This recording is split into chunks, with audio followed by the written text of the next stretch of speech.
అర్చకుల్ని గౌరవించండి. మీరు దేవస్థానానికి వెళితే వాళ్ళకి గౌరవం ఇవ్వండి. ఒక జవానాలాగా ట్రీట్ చేయొద్దండి. బాగుంటుంది అది.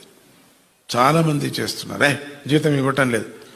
ఎంత పాపం అంటే వెళ్ళిన భక్తుల యొక్క పాపమంతా మీకు వచ్చేస్తుంది. అయ్యో అనుకుంటే చాలు ఆ అర్చకుడు. ఆ నీళ్లు పోసేటప్పుడు ఏడుస్తే చాలు, తిట్టించుకోని ఇక్కడ ఉండాలన్నా నేను ఈ సంస్థలు, అయ్యో అని అభిషేకం చేస్తూ ఉంటే చాలు, క్లోజ్, మన జీవితం క్లోజ్. అన్యాయంగా పనిచేయకండి. శాపం కాదది. నీళ్లు, కంటి నీళ్లు, ఆ ధార దేవుడి మీద పడుతుంటే మనం ఏమైనా నొప్పి చేసింటే ఆ నొప్పి నిజంగా మన ఇంటికి తగులుతుంది. చేయొద్దండి. ఎవ్వరు ఎందుకు చేయాలి మనం? నీకు నమ్మకం